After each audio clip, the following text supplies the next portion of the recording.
Okay, ingal na ingal kasi galing pa nalalaro. Kaya kasama natin si Kuya Sen Enoayo ng Fairview Amigos Football Club. Dahil tayo na muli sa Belfast at mukhang ito ang pinagbago ha. Nagbago na yung field natin kasi alam ko may mga inaayos pa dun sa kabila para may tinata yung building dyan. Sen, kumusta na po kayo? Anong pinagkakamalaan ninyo sa inyo? Ano po sa yung club natin?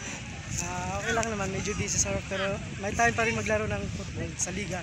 Oo, saan club ka na yun? Sa, dito sa cup, sa FAFC ka? Bali, bumuha kami ng 6 na team na tiyati namin sa Dynamic Assailants. Pero mga amigos din, mga players. Okay, so mostly mga players from Amigos and even yung mga kalapit na club, meron ato yung sa Novaliches, of course sa kalapit na mga football clubs na rin. So, how do you describe ano yung naging assessment dito sa for the last 3 weeks? Hindi tayo matamaan ng bola. For the last 3 weeks nitong FAFC at dating na tayo sa ating 4th week natin at magiging intense. Kicking pa rin yung ating mga action natin sa Sen. Ang mga natin point system ngayon, dikitan. May nanalo, natalo, Lisandro. Kaya di rin nagkalayo yung score. Halos lahat gumagawa talaga sa field.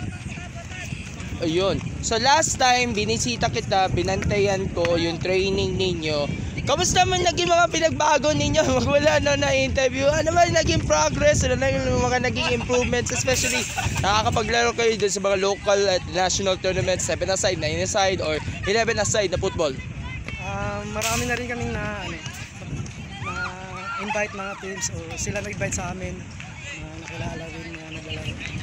Kaya may iba nag-message na sa page yun. Naglalaro kami 11-a-side, 7-a-side, depende sa request. Saka dito sa mga grassroots, mga 7 years old pataas ng 11, under 13, 15, saka 18, hanggang senior. And of course, meron kayong partnership with the kalapit na club na Novaliches para magkaroon ng parang partnership with regards niya sa training and even yung mga iba pa mga clubs na Quezon City-wide with regards na doon sa kanila magiging training for football or kahit sa futsal, pwede. So, ano ba masasabi niya dito? Of course, nagkaroon kayo ng parang collaboration sa iba mga clubs within Quezon City. Ayun, maraming nakilala, tapos pupunta sila dito, sumasali, yun, tsaka na-known din mga namin, yung mga players. Yung iba nasa college na rin, varsity. So anong mga susunod na plano for FAFC for this year? Alam ko nakadalawang buwan na tayo pero we look forward sa mga events na sasalihan natin. Ano ba mga pinaplano? After ng liga may decathlon tournament kami one day. Host by Decathlon Fairview. Decathlon dyan sa may Fairview. Yun lang muna, tapos balik ka klaro sa mga. Thank you. Alright, so thank you so much. Sa sandali lang. Update na lang kami sa Decathlon tournament. Alright, salamat po Sir Sen.